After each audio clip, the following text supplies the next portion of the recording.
Welcome back to the Bantering Boneheads, man. I'm Tony.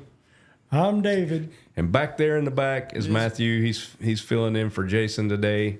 And so we're going to try to make a show out of this thing. So let's... What we call it, a showish?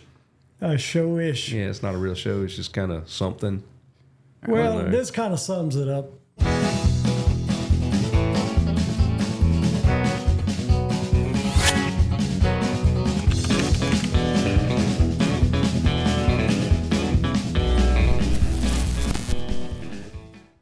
And we are back. We are back in our nice, cozy little cabin with the snow in the background. And we're here for a special episode of the Bantering Boneheads where we're going to conduct a bit of an interview from myself to Tony and David about our musical histories and our journey through music, how we arrived to where we are.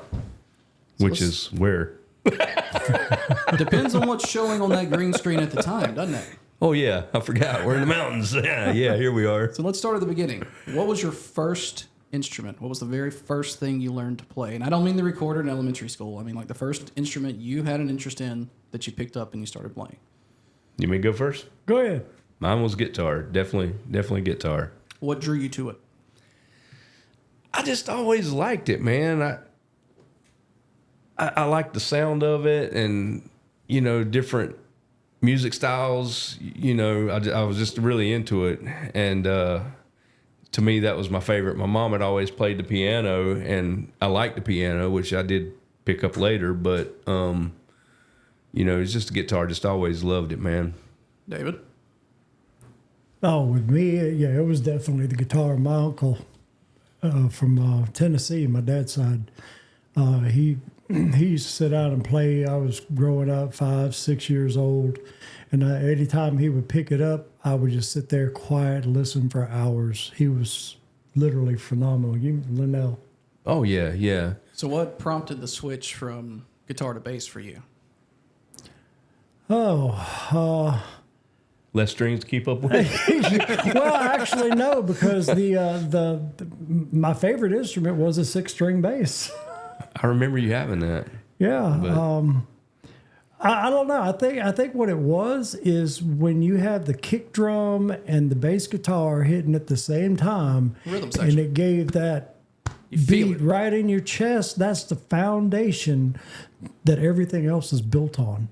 That's You the know? that's the best story from guitar to bass that I've probably ever heard. Because when I was playing music, my bass player actually originated as a guitar player, and they drew straws to figure out who was going to go get the bass so we could round out the band. oh, wow. Ironically enough, he ended up being one of the best bass players I've ever met in my life. Really? The dude is phenomenal. He's got so much raw talent; it's ridiculous. He can play guitar, banjo, drums, bass guitar, keyboards. Oh, Just goodness. so stupidly talented. Ridiculous. Man, I was always interested in trying to play banjo, but I could never get my fingers to roll properly. I can strum one. I know the chords on one, but I've actually messed with banjos quite a bit, and I thought I was really going to like it, and then not so much. So I kind of quit. I almost bought one time, but I was like, I just don't think I'm gonna go anywhere with this, Yeah. But the guitar's always been my thing, and then the piano. I guess I watched Mom play that for so long that it just was there, Yeah. that I could just sit down and kind of run with it, although I'm not that great on it. But, I do the basics. yeah, I'm the same way with the piano. I mean, I can do like the old chording saloon style boogie stuff and all that, but I love the piano. Oh, it's a beautiful instrument, man. It really is. And, when I finally bought one from a coworker, she had it for sale, and I was just tickled to have the real thing in there, and planned on actually doing a lot of recording and stuff, but you know how that goes You live. actually got that recorder, it's like a 6-track recorder or something like that. After I showed up, It's a 16 channel, I think. Yeah. I've had it for a while, but it was, it just takes a lot to do all that, and I hadn't never really I've played around with it a lot, but never really made any real recordings. And maybe one day, I don't know. So Man, I'd love to do something like that. But the thing is, man, I mean, how long does it take you to get to work? An hour? Yeah, basically. and then you work 12 hours, Yeah. and then an hour home. Yeah. Says you got basically the same schedule I've got. Yeah. There's just no time in the day to really sit down and be creative anymore. And the older you get, it's like the less time you have. Yeah. Because you're wore out at the end of the day. Oh yeah, definitely. Yeah, I mean, I'm going through that because I've got a 5-year-old, so most of my spare time is Yeah. Oh, It's taken up yeah. by him. My first exposure to music was my grandfather played guitar and banjo. He's a phenomenal banjo player. You got that guitar still, I right? have his guitar. It is it's from the '60s. It's a red label Yamaha 6-string acoustic. No, I don't know anything else about it. Not a thing. But when I went to band in middle school, my brother played trumpet, so I was like, I'll play trumpet. Why not? Newsflash, I cannot play trumpet. Oh, Cannot. For all the hot air rolling out of my head, I cannot play a wind instrument. It's just not going to happen. You know what? Now that you bring that up, the very first instrument I ever put in my hands was a trumpet. I forgot all about that. And it was weird because it had the like little twist at the end of it that gave it that little spiral looking look, you know, at the end of the horn. Mm-hmm. I never even could play Mary Had a Little Lamb. Yep, without nope. I joking. never. I was last chair the entire time I held that instrument. Never could get a proper sound out of it at all. So, Yeah. into 6th grade, switched over to percussion and just ran with it. Still miss the crap out of concert percussion with timpani and marimba and all that stuff. I love it. Yeah. Ironically, never could read music, not even rhythm. Still can't. Oh, I can't.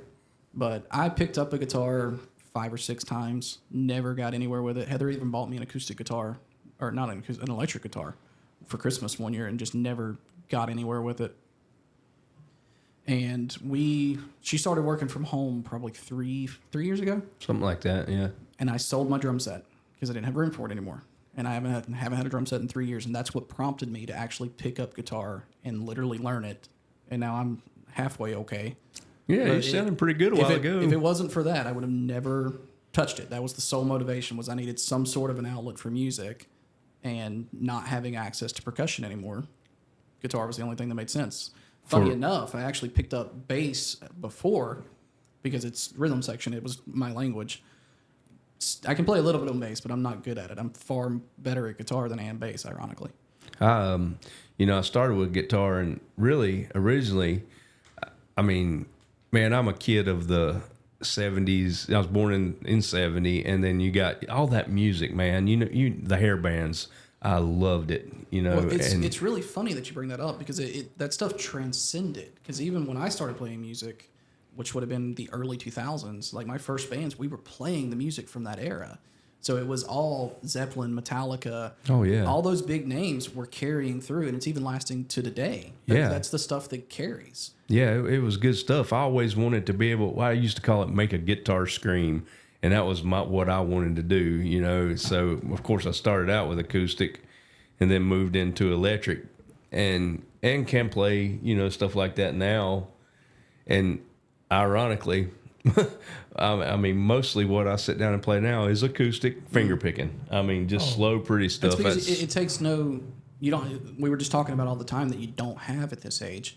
That's what you can do. You can just grab the guitar, play, and if something happens, you can set it back down and walk away. You're not screwing with cables or amps or any of that stuff. Yeah. It's simple. And I've got 100 little recordings in my phone where I just turned it on and just picked up something, whatever it was. Well, what's awesome about a guitar? It doesn't matter what kind of mood you're in. You can bring it to a guitar, and it will have any kind of a mood that you give it. So, I don't know if you guys play any other instruments. We haven't made it that far, but that goes to everything that you can play. It is what you're feeling in the moment translates to how you're playing your instrument. Exactly. And Neil Peart, which was the drummer for Rush, in 1997, he lost his wife and his daughter. His daughter died in a car wreck. His wife died of cancer. And when they recorded their next album, Vapor Trails, the basis for that, when he came back and listened to it, was him. In his words, he was playing through his litany of emotions from that as a release. So he went from the 5 stages of grief, denial and anger and acceptance and all of these things, and it all showed up in the music and made a phenomenal album. So playing from the heart and bringing your emotions into it, regardless of the instrument, is actually a great way to play. It lets you speak through. Yeah, because that gets down to feeling and hearing the music. 100%. Because there's a distinct difference in how you hit that string when you're like chilling, you've had a couple of drinks, and you're just relaxing, versus you get home from work and you're pissed off and you're angry. Yeah. You're approaching that instrument, even though it's the same strings, it's the same guitar. The way you approach it is so drastically different that your sound is. Yeah, that's when I play like Metallica or something like that. I'm more of the like you. I'm more of the finger picking type. I mean, I strum every now and then, but there's just something about the melody of using just your fingers with no pick and no strumming. It Yeah, it's puts you at soothing. ease. Yeah, absolutely. I mean, It's man, a good way. I hate to bring this up, but the go-to thing was always like idle hands or the devil's hands. But if you're playing an instrument, your hands are busy, and by default, whether you want it to be or not, your brain is busy. oh yeah, And Yes. it lets you work through whatever's got you in a funk and get it out without having to actually talk about it or just put it in a box and put it on a shelf somewhere. It's really healthy. I mean, that's one of our favorite things really to do at home is sit down and play music. That's basically my first stop when I come to your house. Doesn't matter if I'm there for 5 minutes or 5 hours. I Where's go straight- Matthew? He's in the music And they're room. playing guitar, man. Yeah. Like, Yeah. that's where I'm at. They're the setting first out, thing ready you to did go. when you walked in here was pick mine up. That's it. Yeah, It's calming. Like, it's a way to get out of your own head. Yeah. So moving forward from that, so you both picked your instruments. What was your first band? What did you play? Like, what kind of music? And what was the name of it? well, you want to go first? I'll take this one. My first band really wasn't a band. It was an a cappella gospel group. Yeah, can see that. it was called the Temple Trio, and that's where I mastered the harmony. And regardless of instrument, I don't think I'm a slack bass player. I'm getting a little bit of feedback, just a little bit.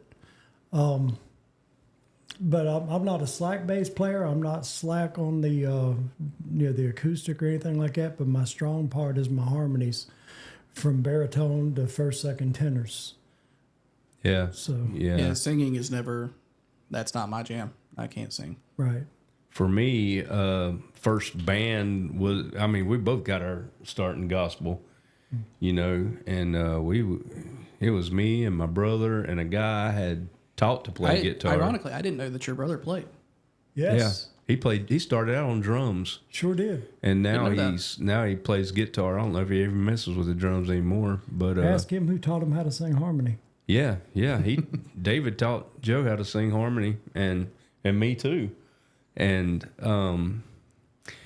so the first one was gospel for us. And I mean, man, we literally get on a bus and go to different churches and different things like that. And I mean, But gospel in the country though is It's a pretty standard transition. Yeah, it is. I mean, the It roots is. of both of that music.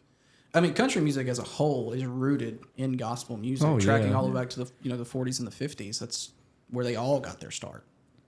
yeah, I mean, but then later on, me and him, we met. How old was I, you think, when we met? 16, 17 years old? Something like that. I mean, we were young and we were always playing, always. Whatever. Yeah, whatever instruments we had, we'd play. Well, I mean, that was the thing, at least when I was a teenager, was like we didn't care what we were playing or who we were playing with as long as we were playing. That was Right. all we were after, was just get together, whoever it Make is, music. and just play, dude. Yeah. It was, Yeah, we'd do it for hours, man. oh, man, dude, the best summer of my life, my first band was called Derision. I do not know why. My bass player came up with it. And it Was just- that the guys that come up with that the same guys that come up with the Maybe. ball team Maybe, names? maybe it's possible. But there were only three of us. We had a drummer, bass player, guitarist. That was it. And we played heavy metal music because I was a heathen. Still am. That's okay. And we literally went to the bass player's house. He lived in South Gastonia over near Crowdish Mountain. Nobody around. And set everything up in the shed of his grandparents' place. And dude, we'd get up at 7:00 in the morning and just play. And we literally only stopped to eat. And then we were right back out, just playing music all day long. Yeah. Yeah, that's the way it was for me, man. I used to eat, sleep, and breathe. It was music. everything. Nothing It was but everything. music. And the band of all times, the Eagles. They had everything. I am like going to them. have an unpopular opinion and say I disagree. Why is that? I think the Eagles are a phenomenal band. I think they're overrated for what they are. And why would you say that? Well, if you ever go back and you look at their history, they really didn't release that many albums. They really what? They really did not release that much music. Yeah, but the albums that they released, They are song, good. Yeah. But I think even though none of them really took off in their solo careers, I think their talents as solo artists and some of their hits as solo artists helped propel the band as a whole to the stardom that it is. I'm not saying they're bad. I'm not saying I dislike them. I love the Eagles. For me, I mean, I love the Eagles too, but I can't really say I have a favorite band. I mean, it rotates so much because it's kind of like putting stuff into a genre, right? Like if you try and say you have a favorite band, you're leaving so much on the table when you try and do that. Like you can say you have a favorite rock band, you can say you have a favorite gospel band, but to put one person at the top is just not a fair justification. Well, I can honestly say there's not one person I put at the top because one thing I'm not much about the solo artists. I mean, don't get me wrong. There's a lot of soloists that have some great material, but I'm more drawn. Again, it goes back to the harmony. If there's no harmony in a song, I'm not interested. Yeah, I like the harmonies too, but I do. I mean, I got such a wide. What would you call it? I like so much different music. I love the rock. I love the. It's really funny that you bring that up because Heather likes the pop music and the modern country nonsense and everything else. And every time Nate's in the car, we're listening to music, and he's got his songs that he really likes, and then Heather will play her music, and he goes, "What's Daddy's music?" And Heather just looked at him and was like, "That's a long answer to that question." Because I listen to everything from like the 50s jazz, Frank Sinatra, all the way up to heavy metal bands that you guys have never heard of and everything in between. Yeah, I mean, mine's probably not that wide because that Sinatra stuff and things like that. Oh, dude, it's fantastic. Sinatra's wonderful. But I did listen to a lot of jazz and classical for a while when I went back for lessons after. Dude, if you ever 7 or want to 8 realize years, how bad of a musician you are, just go listen to some jazz. Oh, and then try and play yeah, it. I know. You're going to realize that you know phenomenal. nothing about your instrument. Yeah, I know, man. I'm terrible at it. I just. Yeah, some of them augmented. Oh, dude, I don't know. there's no way they play those chords without breaking their fingers. You'll never convince me otherwise.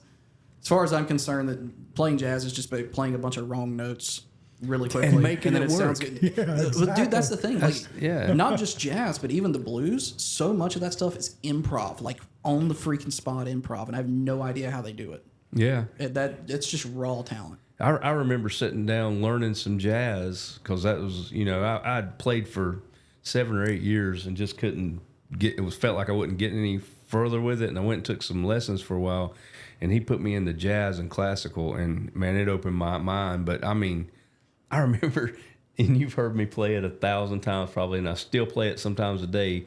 It's this crazy little jazz song called Lullaby of Birdland. I don't like it, but it's just got so much stuff in it that's just Well, dude, there's some jazz music that I know that I can't stand to listen to, but I love to play it. Yeah. There's like pop music and rap music. I can't stand to listen to it, but I love to play it. I It's remember just fun. in that one song there was a little 8-note thing, and I'm sitting there thinking, who would have ever thought to do that? I don't even. It just, but it expanded my mind, man. It does. It does. Reaching and it can bring so much to your own playing when you go out to a genre that you're not familiar with, and you bring some of that stuff back to your country music or your rock music. That's how everybody wonders when they're going to get their own sound. It's when you've taken so much from all of your influences and put it together that nobody can pick out any of your influences. That's when you've got your own sound. Yeah, and I get that. That's the truth there. But it all boils down to this. I still like sitting around the house playing the guitar. Yeah, I don't ever think I'd be a part of another band. I don't know, maybe, but it probably not. Well, the last one, not the last one. I helped another group out, and they're awesome musicians. Name of it's Speedbird out of Mooresville, North Carolina. I remember when you were doing Yeah, that. we're talking about it. Yeah, they do the older style rock and things that really you don't ever hardly hear on the radio. But don't get me wrong, they do some really good ones too.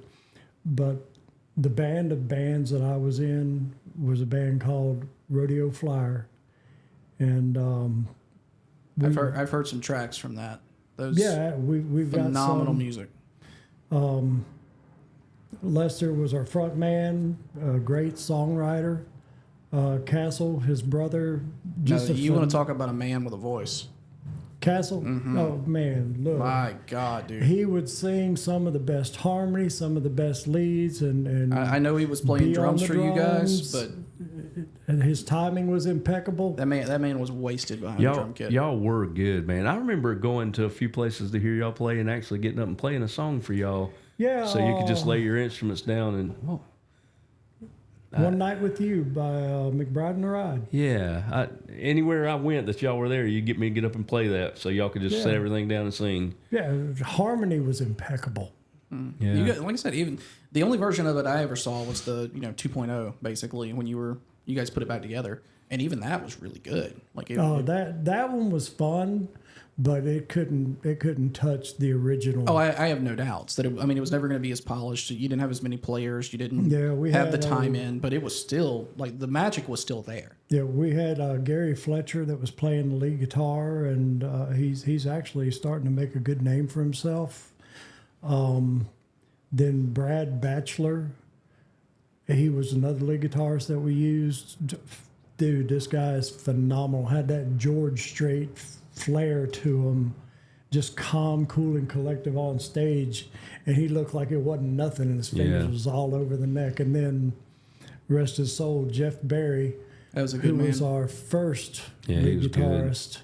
There was nothing on the radio that you heard that he couldn't duplicate to a T. And then we had Jim Ashton on the steel guitar. And actually, he was great. What's his name? Oh, goodness. One of them up-and-coming stars. I think it was Trace Atkins at the time. Up-and-coming then. You're dating yourself. He wanted him to play lead for him or play steel guitar for him. And he's like, well, who is this? Yeah. So he was a no-name. But the steel guitar was actually his secondary instrument. That is one that I've always wanted to learn. Those instruments are just expensive and they're complicated. They're very complicated. That is my favorite instrument, and the way I keep it being my favorite instrument is to make sure that I don't learn how to play it. Because once I learn how to play something, I start dissecting and I no longer enjoy it. Yeah, there's too much going on there. Foot pedals, knee levers. Yeah. Yeah, I don't want no part of that. But you talking about Jeff Berry, man. He was phenomenal, dude. I always loved hearing him play. Yeah. And I remember one time I was over at his house for something and was picking around on a guitar or something. And this, if I'm a 1 on the guitar, he was in a scale of 1 to 10, if I'm a 1, he was a 75. Right. You know what I'm saying? He was good. Yeah. And I was picking around on the guitar, and he said, man, show me how to play that.